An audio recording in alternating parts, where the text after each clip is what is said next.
Robot Talk is the podcast that sits down with robot enthusiasts from around the world and asks them the questions you always wanted answered. Like, what is a cyber-physical system? And how does that thing work?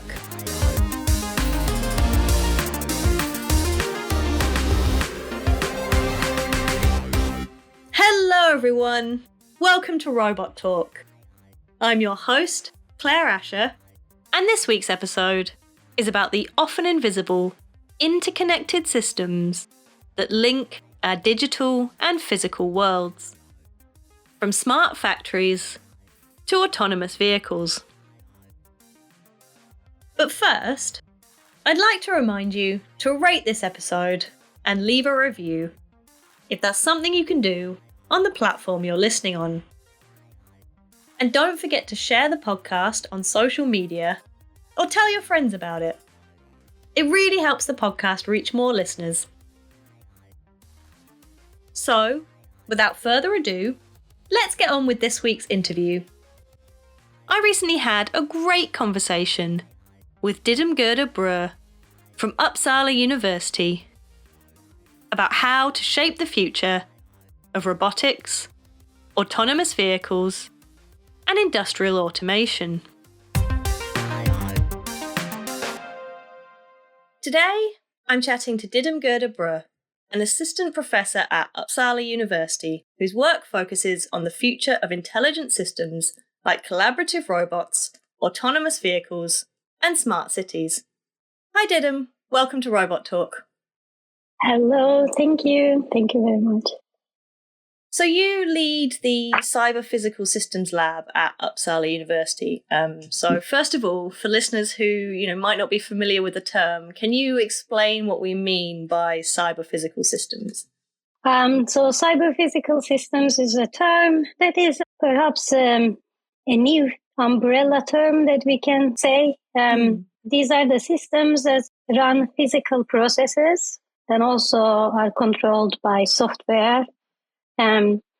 Also, we have a network or feedback loops between the cyber part and the physical part. Right.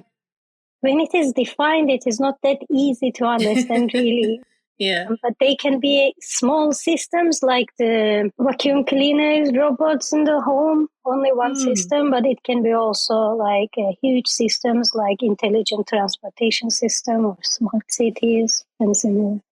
Right, yeah. As you were describing it, I was thinking this sounds like it covers an awful lot of different things. Yeah. And I guess a lot of things that maybe people aren't even aware of. Like you talk about smart cities, I'm sure there's a lot of stuff that is there, but people are sort of not necessarily aware that it's there, operating sort of in the background. Exactly, yeah. And also in research, especially in academia, but even beyond that, we also have adjacent terms which are easy to confuse with, like Internet of Things, which are generally network of sensors. And sometimes if they run a physical process, we can call them also cyber-physical systems. Right. Or embedded systems, which was kind of the earlier term that we were using. But then if it is not running any physical process or if it doesn't have a feedback loop, then it is not really. So it is just an embedded system. But in many cases, the modern embedded systems are also cyber-physical systems. So yeah, it is a bit tricky. Yeah. So can you give us a bit of an overview of the research that's going on in your lab? So in our lab, we do, I guess, mainly three things. One line of research that we are very excited and passionate about is using the biomimicry in the design of cyber-physical systems. So we try to understand already existing relationship in the nature and translate this to our engineered systems. Generally, we use few ideas. It's the nature and the relationship in the nature is quite complex. So we start with looking at what symbiosis means. What does it mean two different species to benefit from each other's actions? And what kind of a bigger ecological impact that relationship can do. Generally, when we design our engineered systems, we focus on making one system perfect, high performance, intelligent, even with energy. We try to focus one thing, one product, one system, and we lose a big opportunity to see how this system will then interact with the other systems. So we try to ask questions and answer questions related to this whole biomimicry and engineered systems. The other one is about AI design and AI principles, where we mainly focus on trustworthy AI applications from data to the interaction. And we try to understand how can we make the AI-driven intelligent systems trustworthy, basically. And there we use the EU trustworthy AI guidelines as a guideline. And the third one is a bit more related with my earlier work that I started in Stanford. It's about the thinking models, the mindsets that we have as engineers, as computer scientists, as robotists. We are educated in a certain way to be really good on specific things. We try to find, is it possible to, in short amount of time, to expose us to different tools so we can change our mindset, especially when it comes to building these systems in a more sustainable way, because it requires you to think longer term, it requires you to have a bit multidisciplinary perspective and so on. So these three are the main things that we are studying in my lab, really. Yeah, it's interesting because that actually touches on like so many of the things that I've spoken to other guests about in the past. Maybe we can start by kind of diving a little bit into the biomimicry stuff. My background is in biology, so like whenever bio-inspired robotics or biomimicry or anything like that comes up, I'm very excited to talk about it. So a lot of the time when I talk to people who are doing like bio-inspired robots, they're really kind of picking an animal or picking a plant and trying to mimic it, trying to copy it's the way it works. It sounds like your approach is more like systems level, higher level of kind of how do biological systems work in general and how can we apply that to robotics? Exactly. That was a bit, I respect it a lot, but it was a little bit of frustration for me also. We have come a long way to mimicking one specific animal or species, let's say. It requires you to study one specific animal and then understand what's going on, which is already a very complicating thing. It's not easy. And we have done lots of research. Their literature is full of that kind of approaches. It's also proven to be very beneficial for us to do that. My main starting point was actually not about looking at one species and admiring that and trying to copy that in our machines. It was more like walking in a forest and reading more and more about how the natural ecosystems exist in a way, but also how sustainable they are. A bit frustration due to the climate change and what's happening, and constantly hearing that our ecosystems are failing. But then you read the news that actually the whale population is increasing now. And it gives you hope and also shows you how resilient these ecosystems are. And we have very little understanding how the natural ecosystems work.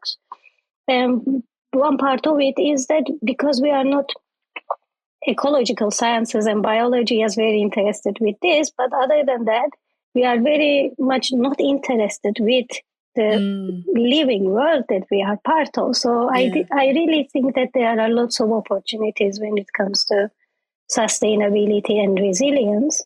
And these systems are heterogeneous. So another example is swarm robotics that we have lots of research going on, but it is very homogeneous systems. So yeah, exactly as you describe, my perspective and what we are trying to do is completely different in that sense. We call it ecology inspired.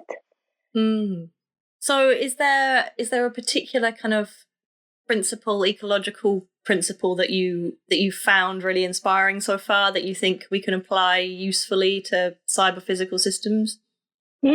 Our starting point was symbiosis, really, because we are focusing on heterogeneous multi-agent systems, and then looking different ecosystems and trying to see how and when and for what reason symbiosis really happens in the nature.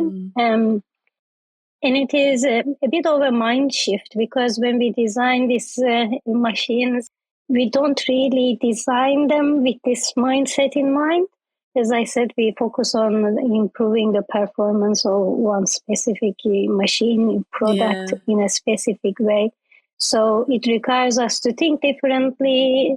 And then there are different tools or mediums that we can test this idea. We use reinforcement learning. So we try to build multi-agent reinforcement learning algorithms that we can, by redefining the reward systems and the different functions like loss functions and so on, try to make this system symbiotic by design, and then see what kind of an effect this does. Okay. Yeah, that's really interesting. So for listeners who might not be familiar, reinforcement learning is, it's kind of what it says on the tin. It's learning by being, getting some reward or some kind of feedback about whether the action was good or bad, and then kind of learning based on that, kind of the way humans learn, I guess. Exactly. Yeah. And we are trying to really imitate that. Can we really influence the actions by defining rewards differently and making them somehow more motivated to a symbiotic behavior with other agents?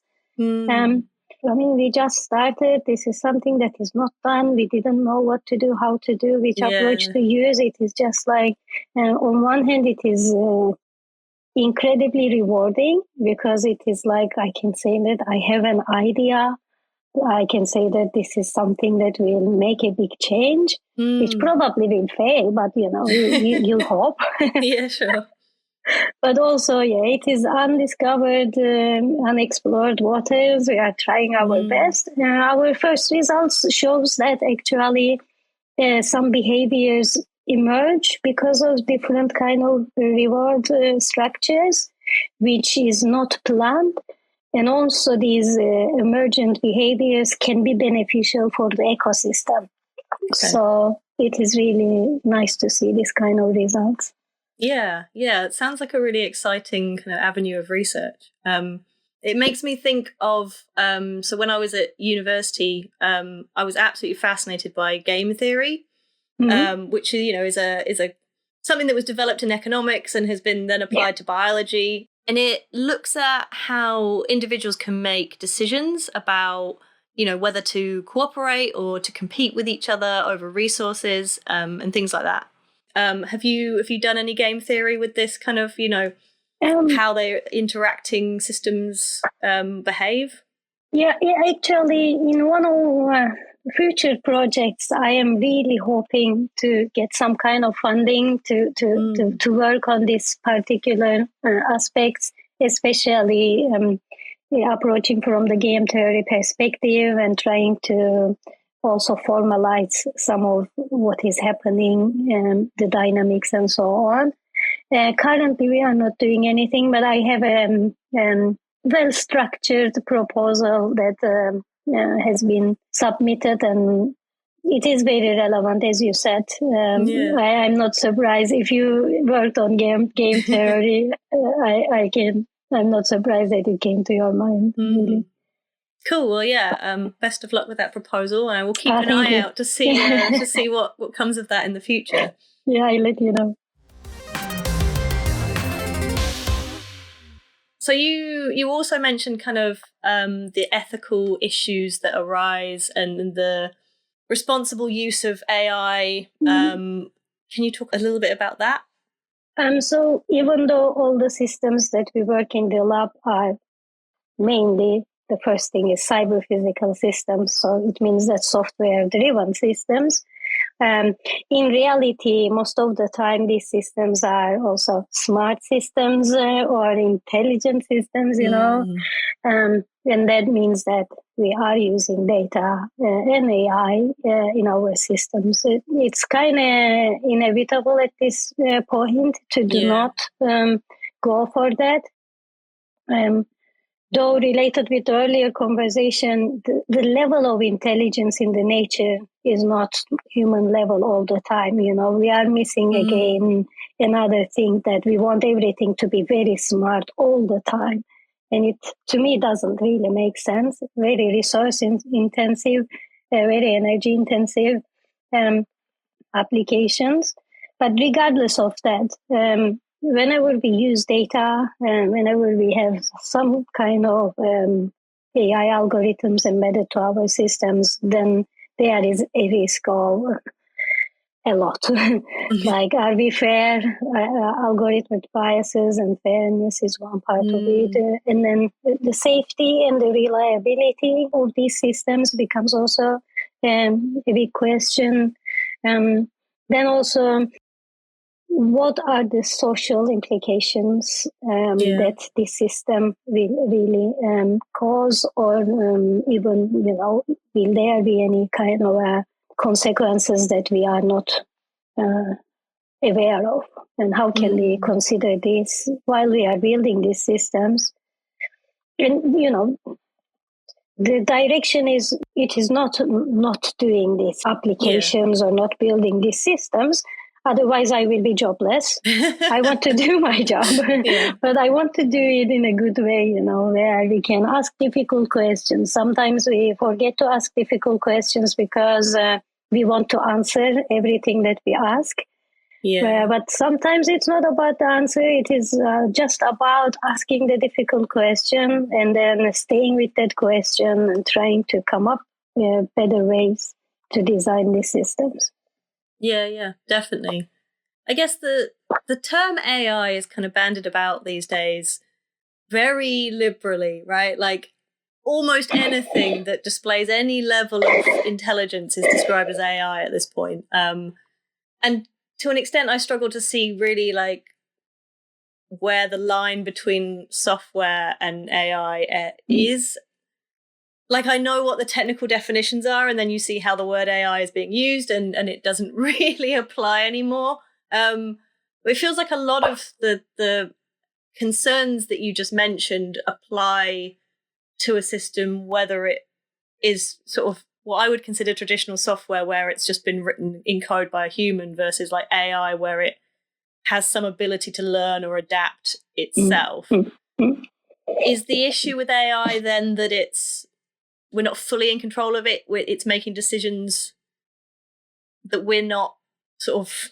It's kind of that black box idea of it being a bit opaque and a bit harder to know what it's going to do. Sorry, that was very rambling. No. Great perspective. And one part of it, certainly that.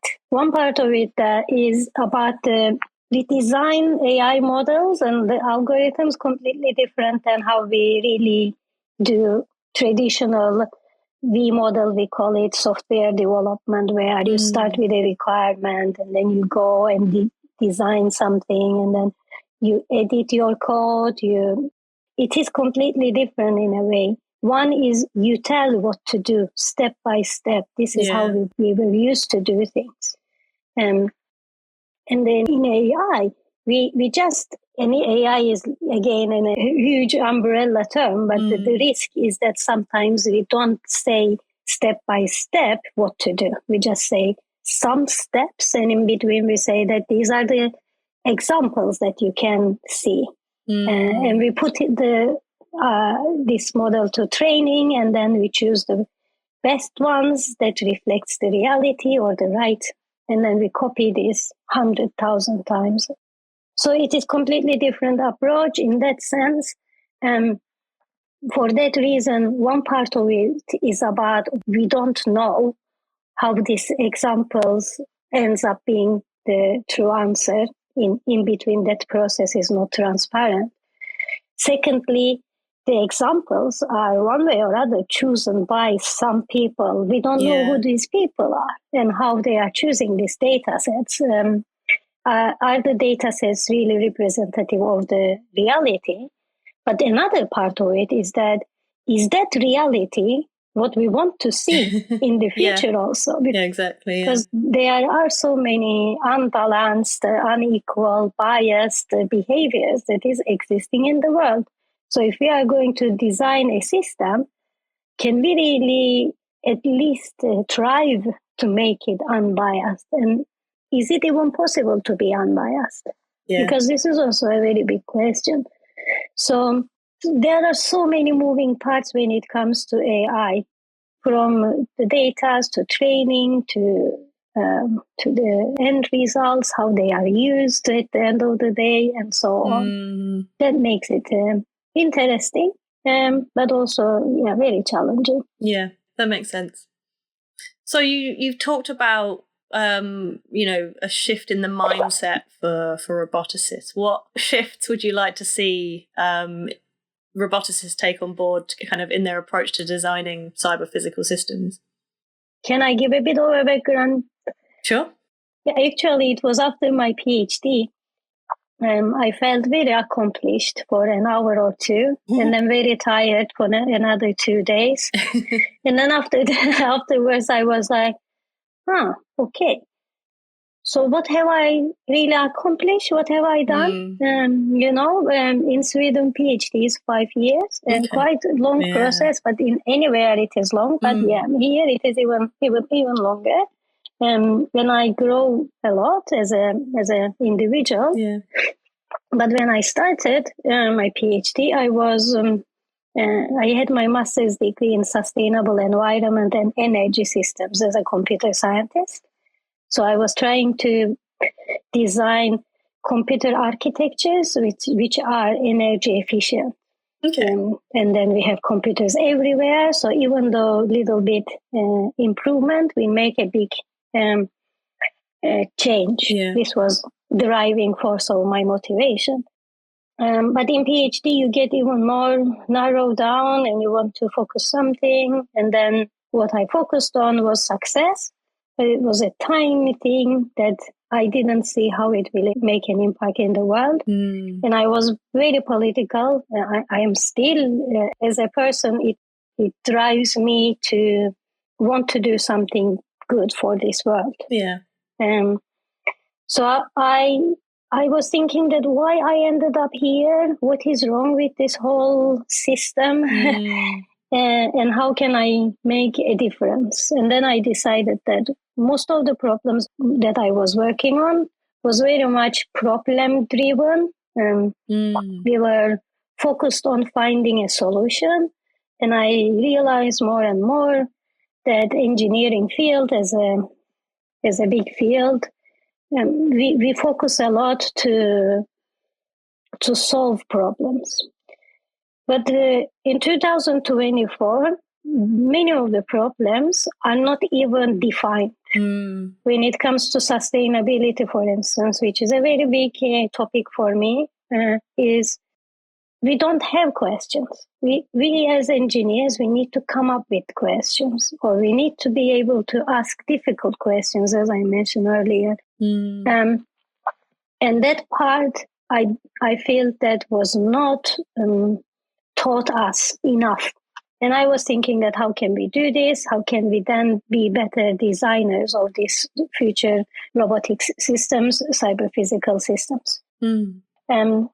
So this is the starting point, and the idea how we can do this better is actually about understanding that the systems that we design today are going to be part of bigger ecosystems.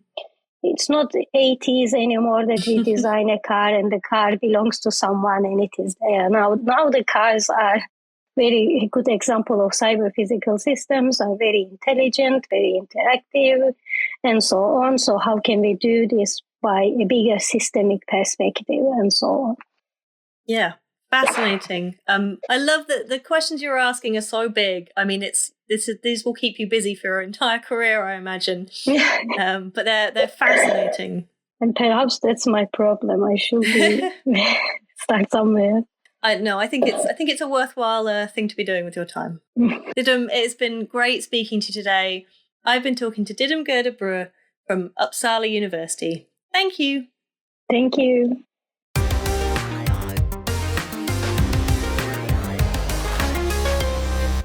Thanks for listening. If you enjoy Robot Talk, please share the podcast, subscribe, and leave a review. It really helps boost the podcast, so thanks in advance. And don't forget to join the Robot Talk community on Patreon if you'd like to support the podcast and get access to some awesome perks, including behind-the-scenes updates and monthly bonus episodes. Visit patreon.com/Claire Asher to find out more. Next week, I'll be speaking to Robert Siddall from the University of Surrey about animal-inspired robot movement. Until then, I've been Claire Asher, and this has been Robot Talk. Robot Talk is brought to you by the Hamlin Centre, Imperial College London.